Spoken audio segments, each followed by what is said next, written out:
Hello, students. Welcome back to Mr. Armstrong Teaches. I am Mr. Armstrong, as always. Today's topic is a part of a series about play. It's called Play Personalities, and it comes from the book Play by Dr. Stuart Brown, the expert on play. I love this book. Read this book. I'll put links down below.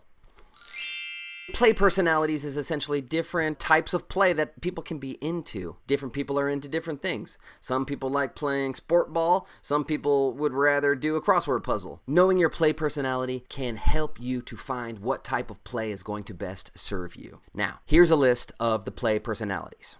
Right over here, the Joker, the Kinesthete, the Explorer, the Competitor, Director, Collector, Artist, Creator, and Storyteller. Now, some of these are pretty self-explanatory. Some of them need an explanation. I'm going to dive into a little detail on all of them, though, because that's how I roll. Let's get started with the Joker.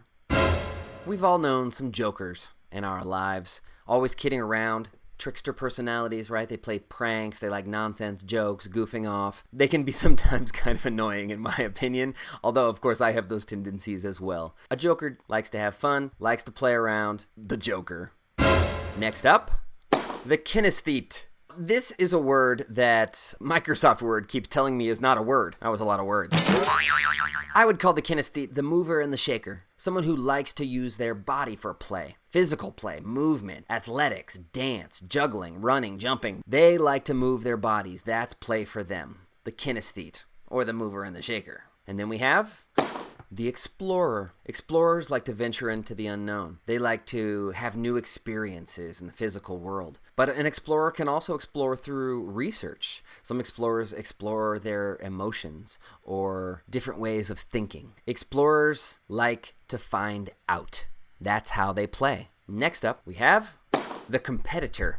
This is one I struggle with because for me, competition brings out a side of me I don't really like. One of the properties of play is the purposelessness of it. And if you start competing, suddenly you have a purpose. You want to win. And that's something that I have a hard time reconciling within myself. I think for some people, though, it's very important. Some people, that competition is really against themselves, and they can separate that. They can not get mad or angry if they are losing, right? They don't have to focus so much on beating someone else. It's really a competition within themselves. What can they achieve? Can they do better than they did last time? Competitors also, though, like playing within a certain specific set of rules. They do like to win, or the idea that winning is possible. But like I said, once again, a lot of times that competition is just with the self. And that's probably, in my opinion, the healthiest type of competition. Next up, the Director. Directors are organizers. They like to make plans and they like to see them through. They might enjoy planning a party or directing a play. They like to manage the chaos. They like to be kind of a puppeteer and help people achieve a goal. That's their play. Next, the Collector. Collecting seems like it could be kind of a static type of hobby to do, but it actually is play as well. The play is in the hunt, seeking, gathering objects. Sometimes people collect experiences and not just objects. But really, it's not about the things themselves, it's about the journey. It's about finding those things. It's about sifting through a whole bunch of stuff to find the stuff that speaks to you. It's thrilling. It's fun. It's a different kind of fun than some people like. But for some people, this is the ultimate form of play. Next, a more obvious one, the Artist or Creator. These are makers, builders, painters, sculptors, musicians. They like to create something beautiful, practical, silly, or maybe just fix something or rebuild or restore something.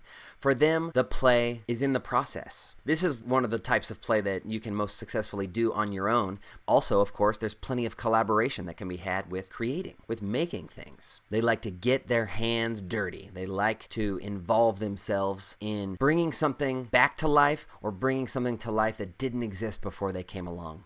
And then finally, the last one, the Storyteller. A storyteller could be a novelist or a cartoonist, a filmmaker. Basically, imagination is the playground, and it's all about bringing a narrative to life. It's about finding the best way to tell a story. This is another one that can be done all by yourself, or you can work collaboratively with other people to achieve a common goal. Very much related to the artist-creator, but this one very much focuses on narrative, on telling a story. On one level or another, I identify with all of these. At some point in my life, I like to do them all in one form or another. There are some that I lean on more heavily than others, certainly, but it's not like each person is only one type and they're stuck in that type.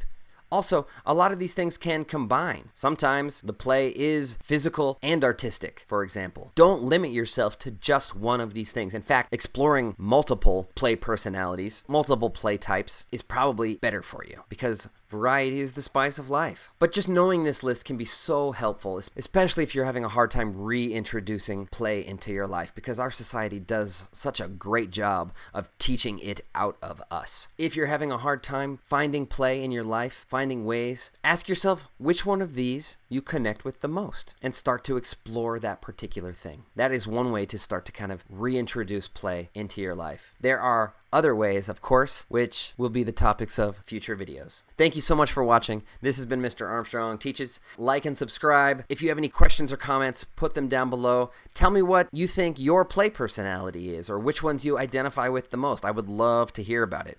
But that's all for now. Have a great rest of your day. Keep on learning, and I'll teach you something real soon.